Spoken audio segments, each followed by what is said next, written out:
ngcwele ekuseni egameni lomfundisi wethu Jesu waseNazaretha. Ukhulumayo umfundisi uMabizela eSoweto, eGauteng province. Siyathanda ukuthi ekuseni namhlanje si-acknowledge amandla kaNkulunkulu nokuthwalwa uNkulunkulu kulezi zikhathi ezinzima kangaka, izikhathi ze-COVID. Siyamethemba kuNkulunkulu ukuthi nakulesi sikhathi usenguNkulunkulu othembekile, uNkulunkulu esingabalekela kuye for usizo. Kusenhlizweni yami-ke bangcwele ukuthi-ke nanjengoba kunjena ezweni sihleli siyabona ukuthi kunomsindo izwe lonke, thina njengebandla singakhohlwa ukubamba amapozishini wethu, ikakhulukazi-ke njengoba lapha endaweni zako-KZN sibone ukuthi abantu abajabulile, abantu bakaNkulunkulu. So siyakhuleka ukuthi uNkulunkulu alethe ukujabula phezu kwabantu bakhe, singacheme naqembu lepolitiki, singacheme namuntu, kodwa nje sikhulekela ukuthula ezweni, sakhile kungabi bikho ukuchitheka kwegazi nokulimala kwabantu, ngoba ayikho into ebuhlungu njengokuthi kukho konke lokhu kube khona imindeni esala ingenabo obaba, esala ingenabo umama, obhuti nosisi ngenxa yanakho ukungazinzi kwezwe kulesi sikhathi esikuso. Kodwa-ke siyamethemba uNkulunkulu ukuthi yena yedwa uthembekile.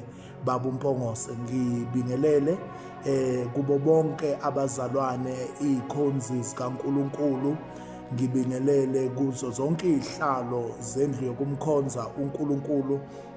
Namhlanje kuseni bangcwele kusenhlizweni yami ukuthi kwesibhekisane nawo umbhalo olaphayana encwadini kwabaseFesu chapter 5,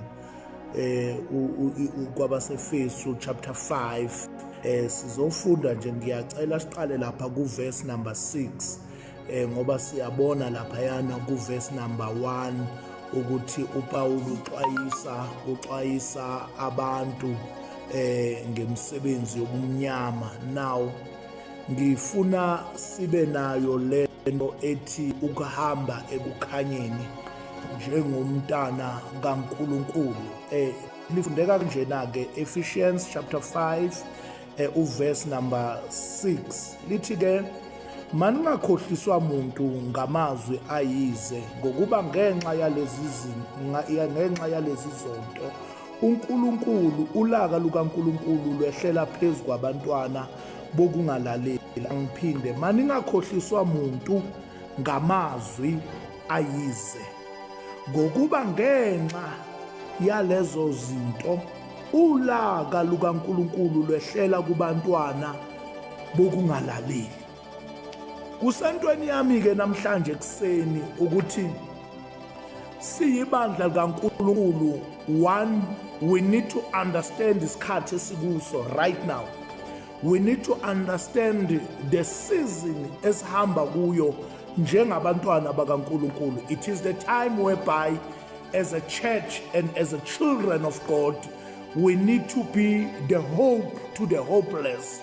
We need to be the direction kubantu abangena direction. Now lithi iBhayibheli, maningakhohliswa muntu ngamazwi ayize, ngoba maningi amazwi kodwa lithi iBhayibheli ayize angeke anisize ngalutho. Uthi-ke uNkulunkulu namhlanje kule ndaba, maningakhohliswa. We need ukuthi sibe nabantu abathi asikhohliseki, no matter izwe lingavalwa kodwa thina sikhohliseki, ngoba kuzofika izikhathi la kube ngazathi kudawuthwa namandla kaNkulunkulu. uNkulunkulu engathi lo uNkulunkulu esimkhonzayo akekho.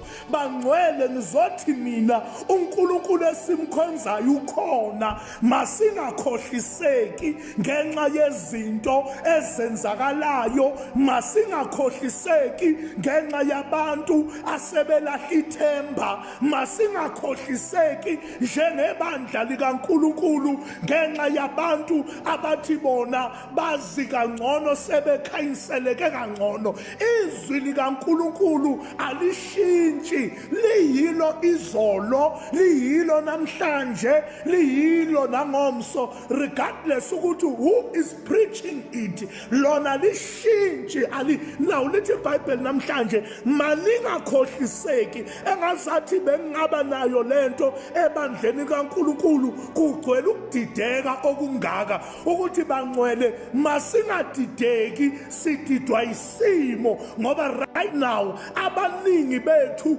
bazodawutha noNkulunkulu, abaningi bethu bazolahleka endleleni. Nawo lithi la isihloko sakhona, ukuhamba ekukhanyeni, ungake ulinge usuke kukhanyeni uhambe kumnyameni ngenxa yamathemba athile noma ngenxa yento ethile ekhulunyiswe. Sobangcwele ngizothi namhlanje masingakhohliseki.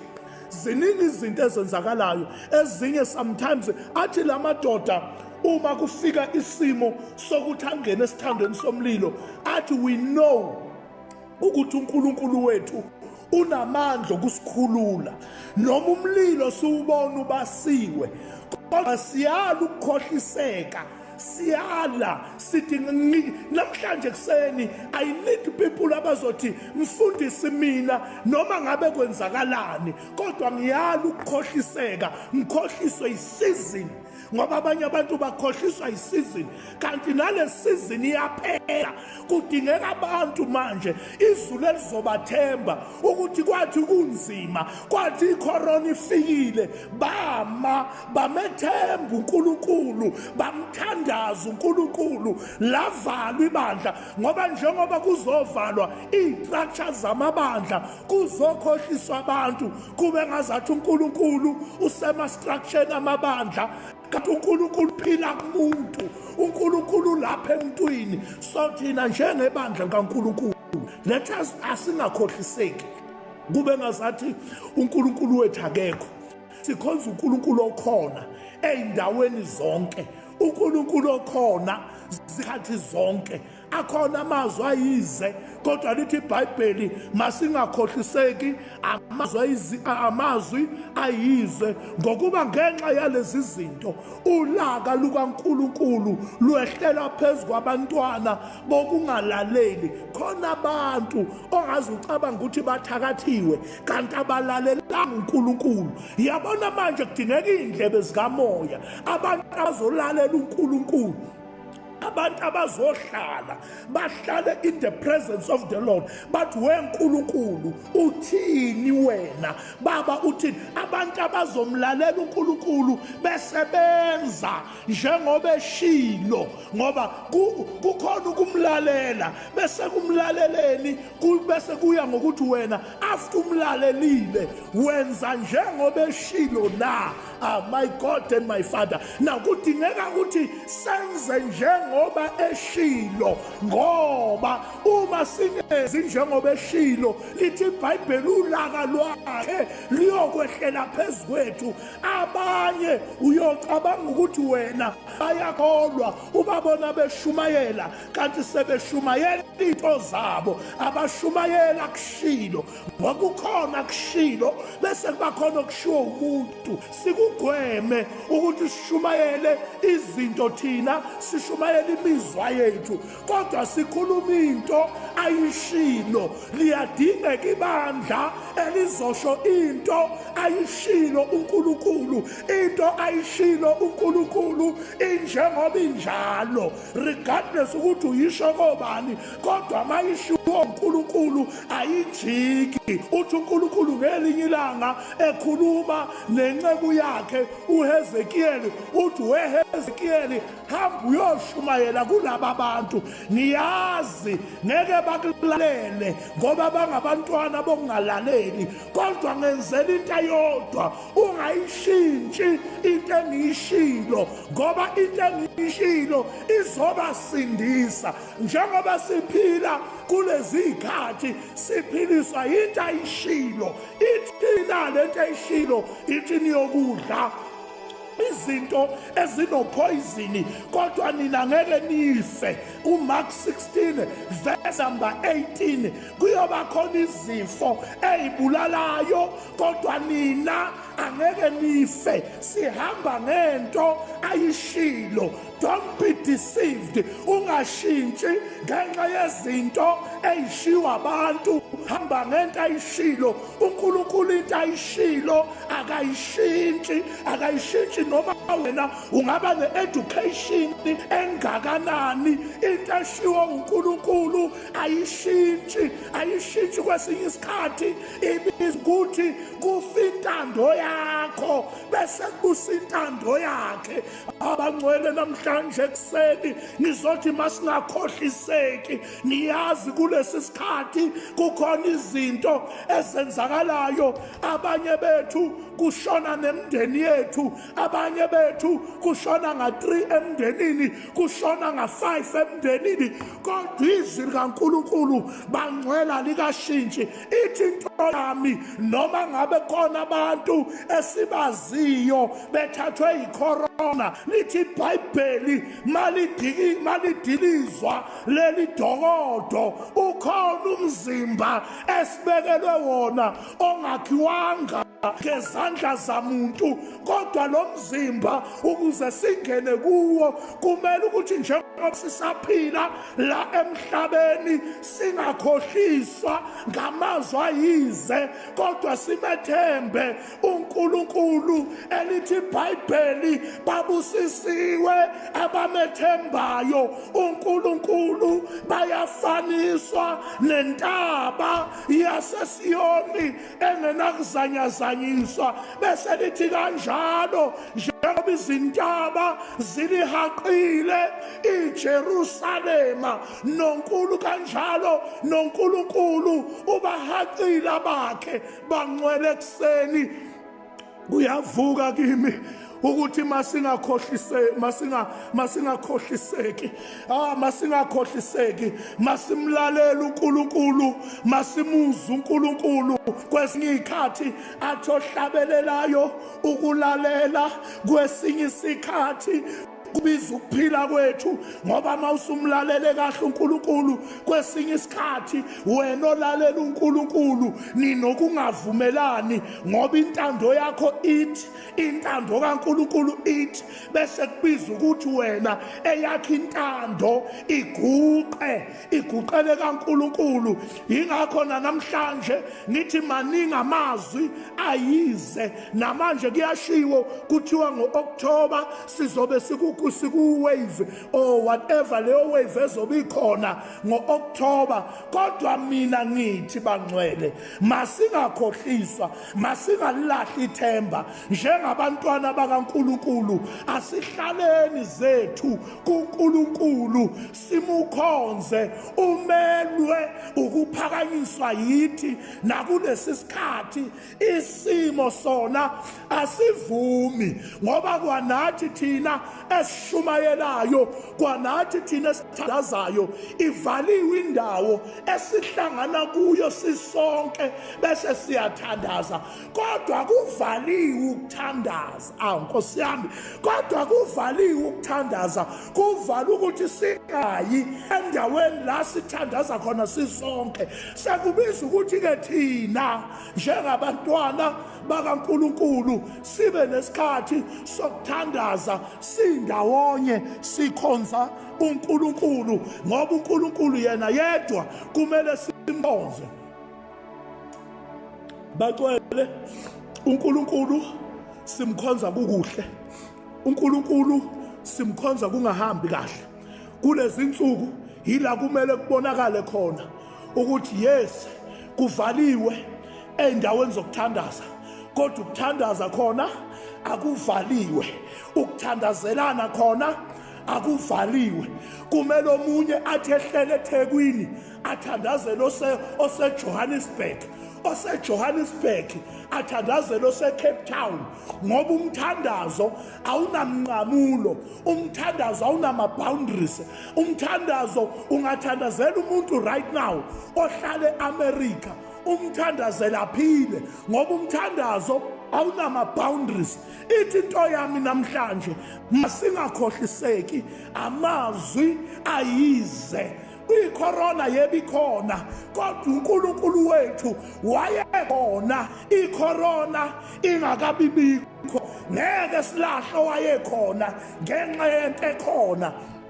Angiphinde amazwi ami, angeke silahle owayekhona ngenxa yento ekhona.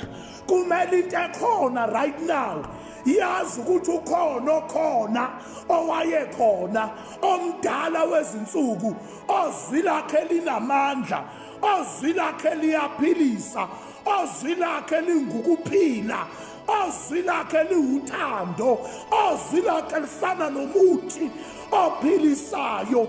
Bangcwele ekuseni kuyavuka kimi ukuthi siyibandla likaNkulunkulu, masingakhohliseki. Lithi iBhayibheli, maningakhohliswa. Kwesinye isikhathi isitha sizokwenza ngazathi lento kaNkulunkulu ayikho, njengoba sibona sithatha abantu kulezi insuku kuhamba nezingceku, ngoba isitha siza ukusikhohlisa. Kanti asazi ukuthi lithi iBhayibheli, babusisiwe abafayo befele enkosini. Oh, the devil is a liar. Namhlanje kuseni nizothi mina ungakhohliswa isitha, senza izinto. Even in the house of the Lord, we are losing the brethren, we are losing the servants of God. Abanye abazalwane bangayikholwe lento kaNkulunkulu ukuthi uThixo uvume kanjani, kanti uNkulunkulu bangcwele uyavuma ezinye izimo zikwehlele ngenxa yokuthi lithi iBhayibheli, babusisiwe abafayo befele enkosini. Angazi ukuthi wena namhlanje, are you ready now ukuthi noma ngihamba, kodwa mangihambe nisenkosini atsho hlabelelayo kanye nawe Nkosi yami, mangihambe imihla yonke, athi noma indlelo inohlupho ngiyabonga mangisahamba kanye nawe Nkosi yami. Akabantu ekuseni namhlanje abathi mfundisi, ngiyala ukukhohliseka. I refuse to be deceived. The enemy can try to deceive us at this time. The enemy can try by all means, but the Bible says, maningakhohliswa muntu, noma ngabe uhlele esikhundleni samandla, kodwa mayengahleli noNkulunkulu akanamandla. Sihamba noNkulunkulu onamandla, odlula iziphathimandla, ngoba yena ungumnini mandla. Ngizothi namhlanje, bandla likaNkulunkulu, maningakhohliswa. Lithi iBhayibheli, ngakho-ke ningabi ngabahlanganyela nabo. No. Refuse ukufaka ifiye. Have faith. Ungahlanganyeli nabo kuyifiye, kodwa hlala kuyifaith. Umethemba uNkulunkulu ukuthi namanje wena uNkulunkulu wethembekile. Ukuthembeka kaNkulunkulu kumile njalo. Lithi iBhayibheli, maningabi ngabahlanganyela nabo. Bazalwane, ukuhlanganyela nabo kusho ukuthi singahambi together nabo, singenzi izinto together nabo. Makubonakala ukuthi thina singabokukhanya, makube nomehluko phakathi komntwana kaNkulunkulu nomuntu ongamazi uNkulunkulu. Yithi noma uhlangana nabo, ukukhuluma kwakho kubonakala ukuthi you are from the highest authority, uvela kophezulu kwakho konke. Ungathi mabekhuluma ukusaba na ukhuluma ukusaba. Lithi iBhayibheli, ngakho ningabi ngabahlanganyela nabo. Oh bangcwele, masingakhohliswa ekuseni kuyavuka namhlanje masingakhohliswa noma bangafaka ulevel 5 noma bangafaka ulevel 4 noma bathi level 3 wonke ama-level afikayo mawafika sikuyi-level kaNkulunkulu ngoba kukhona ama-level asemhlabeni kodwa nina maningakhohliswa makukhona ifear we replace fear with faith ngoba lithi iBhayibheli mningesabi ngokuba mina uNkulunkulu nginani noma ngidabula emanzini abilayo mina uNkulunkulu nginani. Namhlanje kuseni ngizothi ebandleni kaNkulunkulu maningakhohliswa ningahlanganyeli nabo abanye ngiyazi sebeyesaba ngoba babona izinto ezenzakalayo. Yes, zimele ukwenzeka. Ezinye izinto ezenzakalayo namhlanje zimele ukwenzeka ngoba ezinye zenziwa ukungalaleli ngoba uNkulunkulu uthe insukwini zokugcina ngiyodedela izifo. Kodwa kulaba abamethembayo uNkulunkulu engathi bangabambelela engathi singabambelela singamyeki uNkulunkulu kwazeke ukuthi yathi ifikile icorona kwakhona abantu abangayekanga ukuthandaza. Yafika icorona kwakhona abantu abangayekanga ukumethemba uNkulunkulu. Yafika icorona kwakhona abantu abangayekanga ukumesaba uNkulunkulu. Yafika icorona kwakhona abantu abangayekanga ukumthandaza uNkulunkulu. Yafika icorona kwakhona abantu abangayekanga ukuhlala in the presence of the Lord bathandazela ipresence kaNkulunkulu ngoba siyazi athi ohlabelelayo in the shadow of your wings I know that I'm safe. Even ikhona icorona but in the shadow of your wings I know that I'm safe. Angaze kuseni ngikhuluma nobani kodwa ikhona into ethi kimi maningakhohliswa muntu bandlali kaNkulunkulu.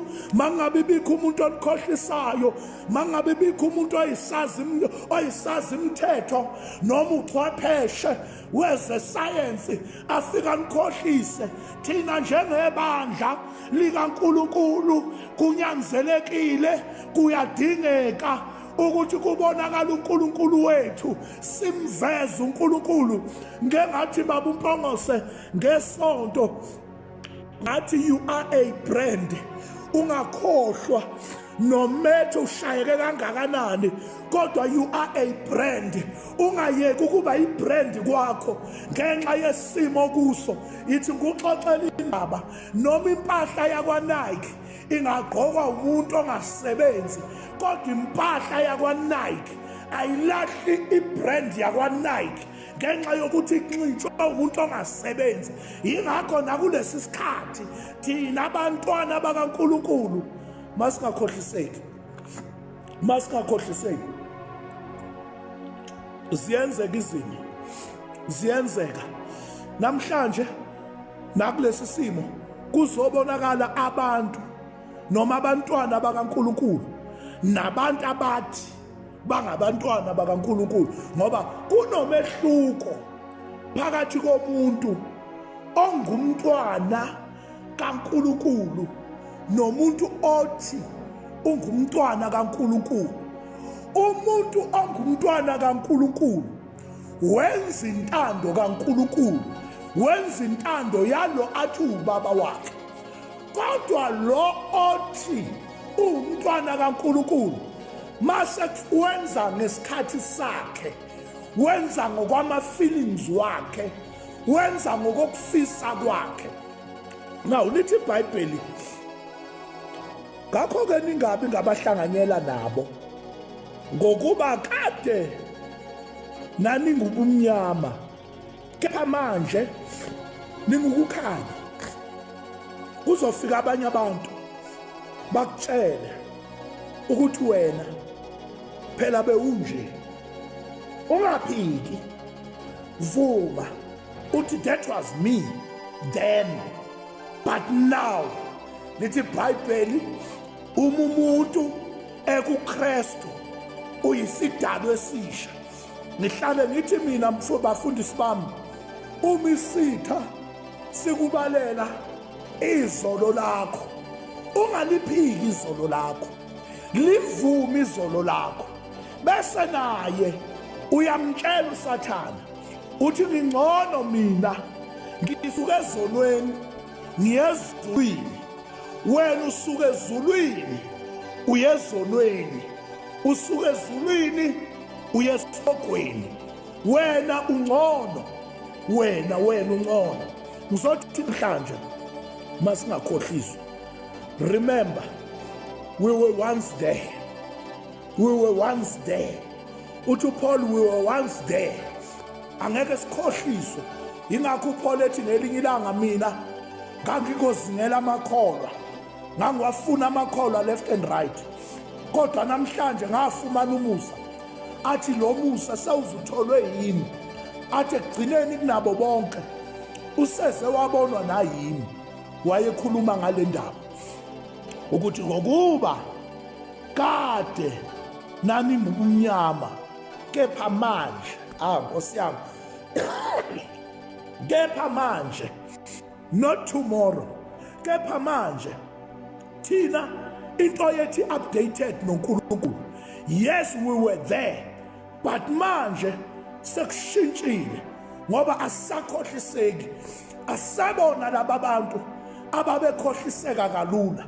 Right now asisalalela umuntu, silalela umoya ongcwele ukuthi uthini umoya ongcwele.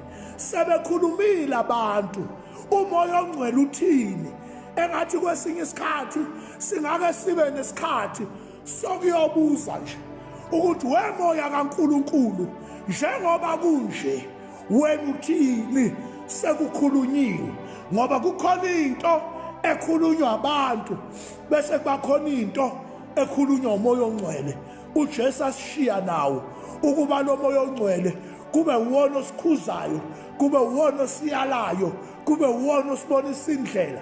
Sisambuza na ukuthi wena moya ongcwele uthini. Nawu lithi izwi, nani ngukukhanya, nani ngubumnyama, kepha manje ningukukhanya eNkosini. Angiphinde, siwukukhanya eNkosini, ngoba ukukhanya kutholakala eNkosini.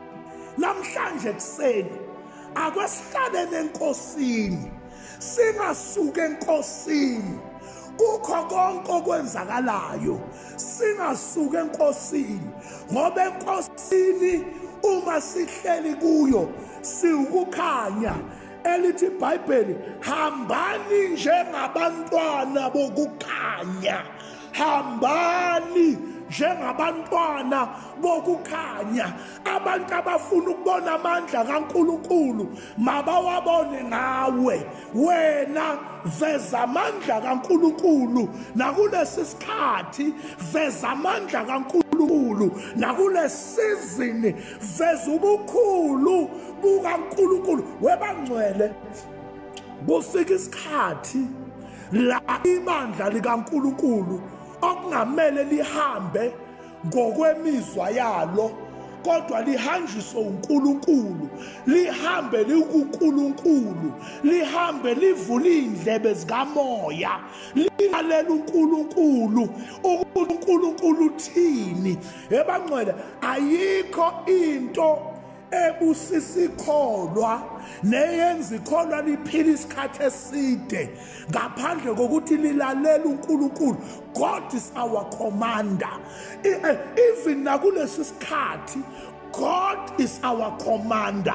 Let us listen to God ukuthi uNkulunkulu uthini. Ngiyayithanda lento bafundisi bami eyenzekayo ezweni. Njalo makuzokhuluma upresident, abantu bayahlala baqoqane, nemindeni ihlala iqoqane nje ukuzolalela upresident. Engazathi nathi nakulesi sikhathi besingayiqoqa nje imindeni yethu, kwesiqoqane nje sizolalela uNkulunkulu ukuthi uNkulunkulu uthini.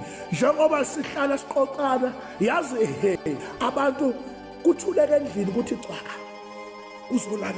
kuzolalela upresident ukuthi uthini namhlanje. Are we having that time as children of God ukuthi nje kwesiqoqa bese siyathula? Ya, kuthule kuthule ukwazi kwethu, ngoba abanye bayiqhuba lento ngokwazi kwabo bengayiqhubi ngokwazi ukuvela kuNkulunkulu.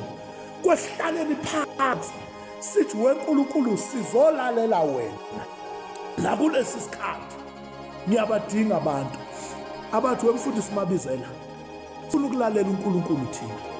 Abantu bakhulumile, uyazi ukuthi kulezi insuku kushintshe nabantu abakhuluma, abanye bakhuluma intshumayelo ezinamandla, kodwa uma umlalela namhlanje umuntu ushintshile. Ngizothi kuwe masingakhohlisi, asihlaleni kuNkulunkulu, asingamlahli uNkulunkulu.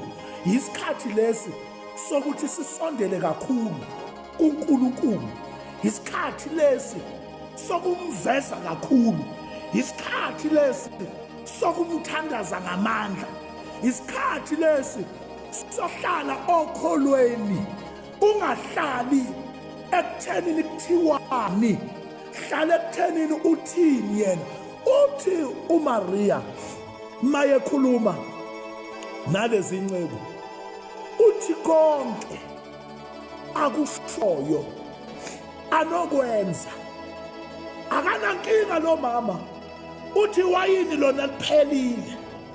Ekupheleni kwewayini yena uzokhuluma, kodwa ngicela ningenzele into eyodwa, konke akushoyo anokwenza.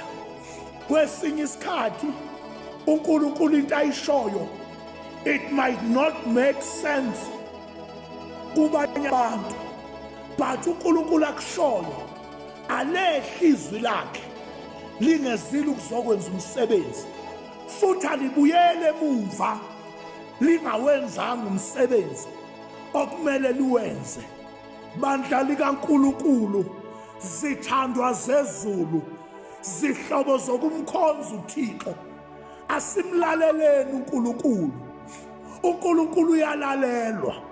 Lithi iBhayibheli masihambe, hambani njengabantwana bokukhanya. Mabangathi bekhala nathi sikhale njengabo. Ukukhala kwethu makuhluke. Bona bakhala kuhulumeni, thina sikhala kuNkulunkulu. Bona bakhala kuhulumeni, uhulumeni umuntu, thina sikhala kumnikazi womuntu. Into zethu mazingafani njengazabo. Lithi iBhayibheli hambani njengabantwana bokukhanya, ngokuba izithelo zokukhanya zisebuhleni bonke, nasekulungeni naseqinisweni. Izithelo zokukhanya zisebuhleni bonke, nasekulungeni naseqinisweni. Righteousness inezithelo naseqinisweni.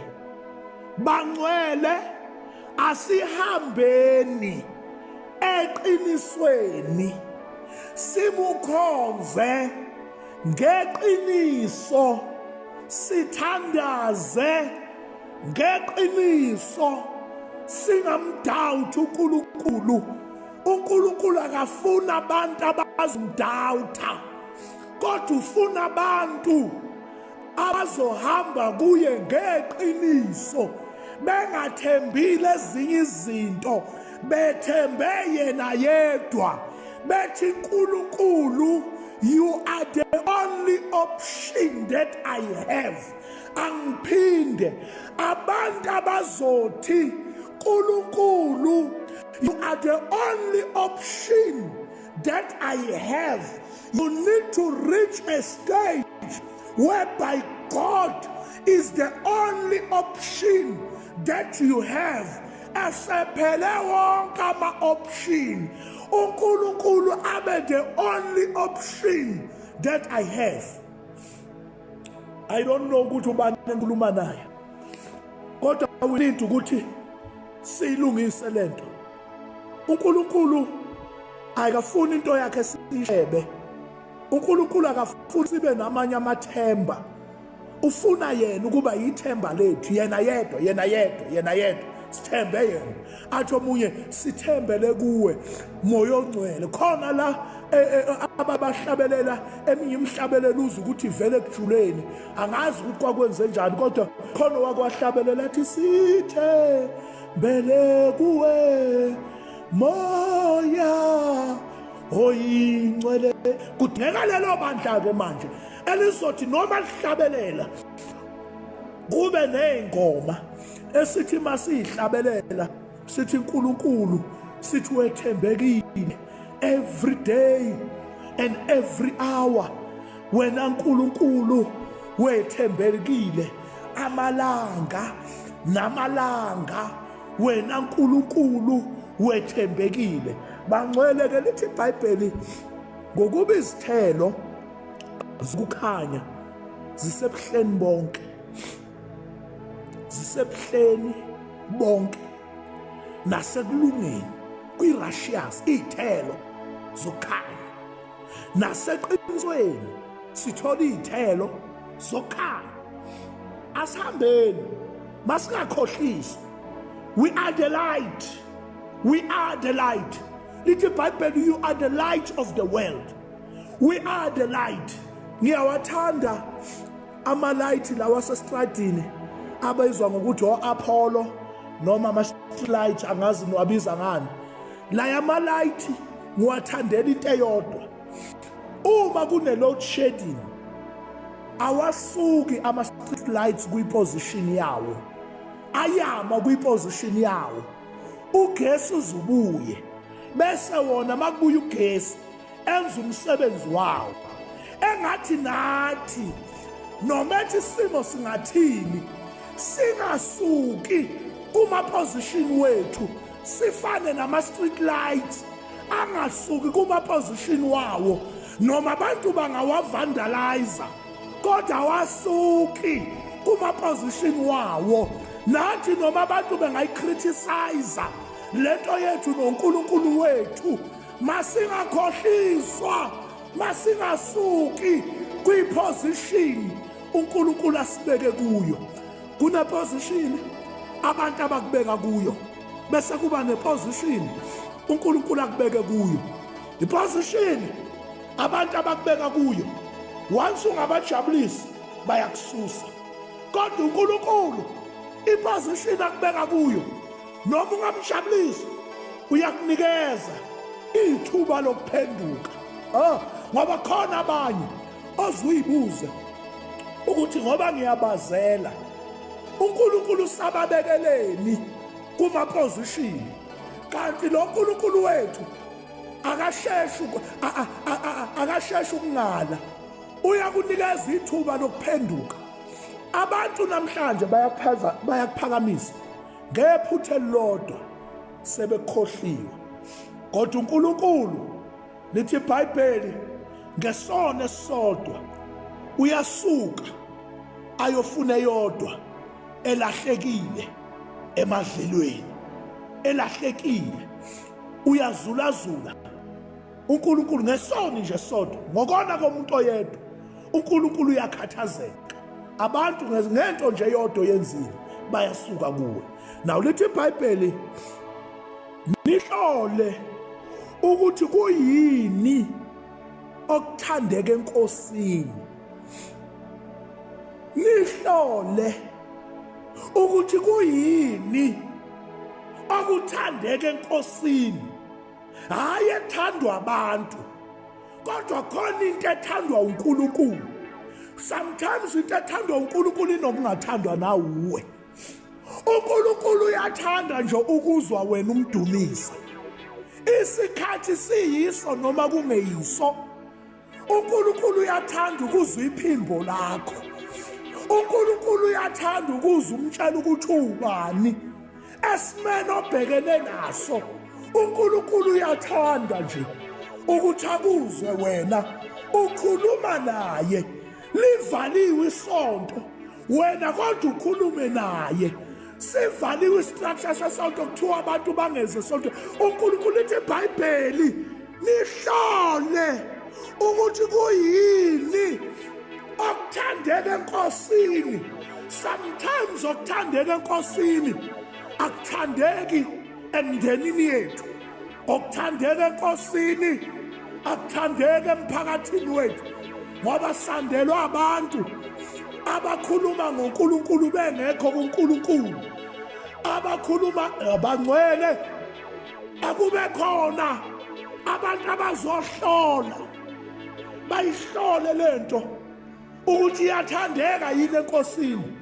Kwesinye isikhathi enye into ikayenziwe umuntu esimthandayo kanti ayithandeke enkosini. Now we need the church elizohlola ukuthi lento eyenzakalayo iyathandeka yini enkosini, siyayenza yini noma senze into ethandeka enkosini, hayi ethandeka ebantwini, kodwa into ethandeka enkosini. Angazi noma ngisazwakala yini ngapho, ngibone ngathi ngine-challenge ye-network, kodwa ngifuna ukuqinisa kulento ethi masenze into ethandeka enkosini. Nihlole, nithi mthandaza, nihlole. Sometimes nezinye izinto nama-programs ebandla ayadinga nje ukuhlolwa ukuthi lento lesiyenzayo isathandeka yini enkosini. Nala ma-conference esiwenzayo kuyadinga ukuthi siwabheke ukuthi i-conference ezophakamisa umuntu le noma i-conference ezophakamisa uNkulunkulu, ngoba siyayidinga into ephakamisa uNkulunkulu, hayi into ezophakamisa umuntu. Ngoba kulezi insuku mfundisi, kulezi insuku kuyenzeka siye kwi-conference kanti akuyona eyokuphakamisa uNkulunkulu, eyokuphakamisa umuntu ukuthi okuthandeka kuNkulunkulu. Nihlole, ngoba we can meet endaweni la maybe kwi-conference kanti simithele nje ukuthi kuzophakanyiswa umuntu, akuziwi kuzophakanyiswa uNkulunkulu. Ekuvaleni kwami mfundisi, lithi iBhayibheli nihlole ukuthi kuyini okuthandeka enkosini. Yonke into esiyenzayo akwe kube nabantu abazohlola ukuthi lento isathandeka na enkosini, singenzi njengenjwayelo. Lithi iBhayibheli uSamson wavuka njengenjwayelo, wacabanga ukuthi kuzokwenzeka njengenjwayelo, kanti ngalelo langa angeke kube njalo. Now kubalekile ukuthi sihlole ukuthi kuyini sifune lento ethandeka enkosini, hayi lethandwa abangani bethu. Yayibona le esenzela ukuthi sibe nama-followers abaningi, ngoba kukhona into ongayenza uyenzela ama-followers akho, hayi ama-followers kaNkulunkulu. Now we need abantu nebandla okungeke kwakheka ibandla likaMabizela, kodwa kuzokwakheka ibandla likaNkulunkulu. And makwakhiwa ibandla likaNkulunkulu, bazalwane, kumele sime eyimisweni zikaNkulunkulu, not eyimisweni zabantu. Kulezi insuku abantu sebekitazana nangezwi nje, bakitazane ngamavesi. Ubona ukuthi now namavesi sekufuneka ivesi elizo favor. Ubona umuntu ayisekele into yakhe, ayisekele nangevesi, bese thina masifika asilwi nomuntu, sihlola ukuthi lokhu kuyathandeka na enkosini, lokhu kuhle na. Kunezi ku1 Timothy chapter 2 elithi iBhayibheli bheka lokhu kuhle kuyathandeka enkosini ukuba abantwana bakaNkulunkulu bamkhonza uNkulunkulu. Now kuhle yini lokho kwenzakalayo? Maybe kuhle ebantwini, akuhle enkulunkulu. Lithi-ke ivesi elilandelayo, ningahlanganyeli imisebenzi yobumnyama engenazithelo, kepha kunalokho nidalule nidalule umsebenzi engenayithelo. Uyabona uma kukhona into oke wayizama uwedwa, khona umhlabelelo othi wenkosi ngiyahluleka uma ngingedwa. Dalula. Kudingeka abantu abazosiceba isitha ukuthi weNkulunkulu labe ngikhohlisekile. Lento yilesi ibizwa ukuthi i-repentance. Dalula into ekwahlulile nasemthandazweni wakho, idalule ekhoneni lakho, kwicloset yakho. Dalula into ekwahlulile. Lithi iBhayibheli niyidalule into yobumnyama, niyidalule nezinto owayithola ngendlela yobumnyama. Hey, ungasabi ukusho ukuthi weNkulunkulu nalo muzi engihlala kuwo ngawuthola ngendlela zobumnyama, nakulo mshado sengiyawunikela kuwe kabusha. Udedicate izinto zakho kuNkulunkulu, uyazidalula. Ngoba abanye bethu namhlanje silinyazwe ukuthi kunezinto esingayidalulile. Dalula izinto ezikwehlulayo njengekholwa. If you are short-tempered, idalule kuNkulunkulu into. Wena umntwana kaNkulunkulu kumele uhambe kukhanyeni, kumele ukukhanya kubonakale ngawe. Idalule into ekwehlulayo, umtshela uNkulunkulu ukuthi weNkulunkulu la ngiyahluleka. Uma uyidalula uNkulunkulu kupha amandla ukuthi uyinqobe.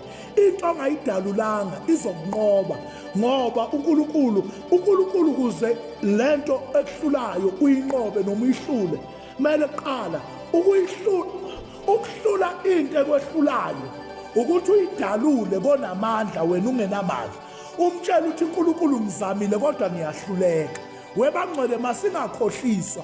Ebandleni kaNkulunkulu kulezi insuku sekuvalwe nenkonzo yokuhlambuluka. Uthiwa hayi iyahlanjulukwa abangcwele. Hayi cha simcebe uSathane. Makuthi izolo ngihlulekile, mangiye kubantu komama abadala, kobaba abadala, ngiyoyiceba into engihlulile, ngingaze ngitholakale sengicetshwa ko-Facebook, sengitrenda kuthi umfundisi uMabizela bese kuthiwa ubengakhulumi ngani. Ngoba uma ngiyidalulile, noma ingavela kuFacebook, noma ingavela kuTwitter, itrend ivele ingesenamandla ngoba ngayidalula. Liphi ibandla elizomdalula uSathane? Asingahambi nezinto eziletha ihlazo in the body of Christ ngenxa yokuthi sisaba ukumdalula uSathane. Asimdaluleni. Yini ukudalula? I-repentance. Mtshela uNkulunkulu uthi inkosi ngiza kuwe Nkosi, ngizodalula konke, ngizokhuluma konke. Sengiyavala. Lithi iBhayibheli, bangcwele ningahlanganyeli imisebenzi yobumnyama engenasithelo, kepha kunalokho niyidalule. Ngiyama lapho. Mfundisi wami, ngiyacela ukuthandaza. Ngiyazi ukuthi maybe sengithatha isikhathi eside, kodwa into yami namhlanje ithi masimdalule uSathane. Thina masingakhohliswa. Mawuhluleka dalulo, mtshela uNkulunkulu ukuthi uhluleka kuphi, akupha amandla la uhluleka khona. Yabona manje uma kukhona into ekuhlulayo, mtshela uNkulunkulu ukuthi uNkulunkulu le iyangihlula. Mina I can guarantee you, kuzo zonke izinto ezazingehlula, ngamtshela uNkulunkulu wanginikeza amandla. Namhlanje zisekhona ezinye ezingehlulayo, ngisamtshela uNkulunkulu. Hayi, angibanjwa ukuthi ngine-title, ngiyaziwa njengomfundi. Masiyothandaza sikhumula ama-title, or man of the hour, or man of the moment, the man that has 3 books, the international speaker. Siyayikhumula lezo zinto. Masiyodalula simtshela uNkulunkulu ukuthi weNkulunkulu, lento abantu abangazi ngayo angiyo. uNkulunkulu ngipha amandla okuba yilento abantu abangazi ngayo ukuze bangalahlekelwa uwe, ngoba kulezi insuku kukhona ama-powerful preachers kodwa are powerless. A powerful preacher that is powerless. A powerful preacher in the public but powerless in private. Don't be a powerful preacher in public and be powerless in private. Be powerful. Be powerful everywhere. Sengiyathandaza. Indaba yami namhlanje beyithi masingakhohliswa. Don't be deceived. Don't be deceived. I repeat again. Don't be deceived. My Bible says even the very elect will be deceived. But don't be deceived. Don't be a public winner, but a private loser. Kubuhlungu ukubona umuntu obumazi ukuthi upowerful mawusuzwa izinto kanti ube powerless. Ube powerful phambi kwenu but in the closet ube powerless. Enisitha asinankinga nento yenza public angiphinde. Isitha asinankinga nento yenza public.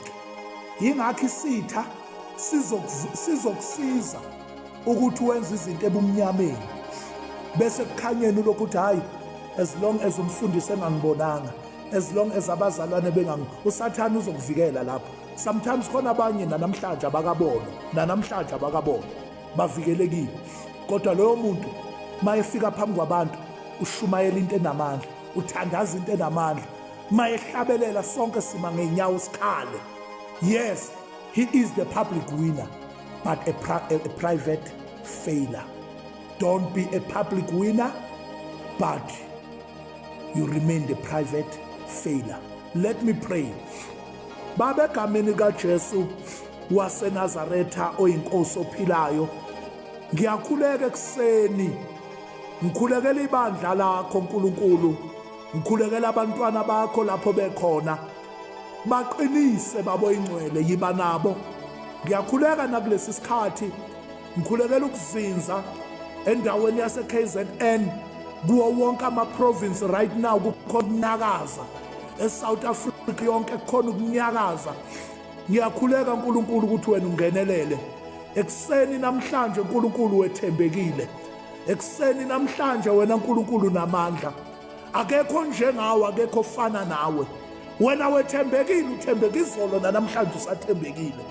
Nkulunkulu oyingcwele, ngiyakhuleka, ngikhulekela ibandla lakho, khulekela abantwana bakho, baqinise njalo Baba.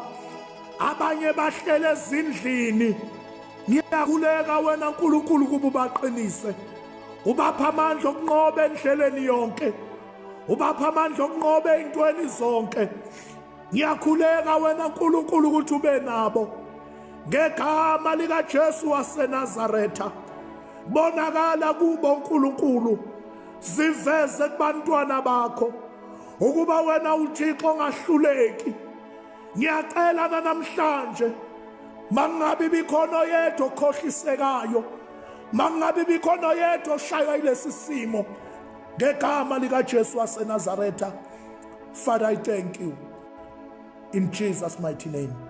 Amen. Bangcwele, ngiyabonga uNkulunkulu anibusise, ahlale nani anilonde njalo. Sibonga ithuba lokuthola le platform sizoshumayela indaba ezinhle zezwi kaNkulunkulu. Siyabonga.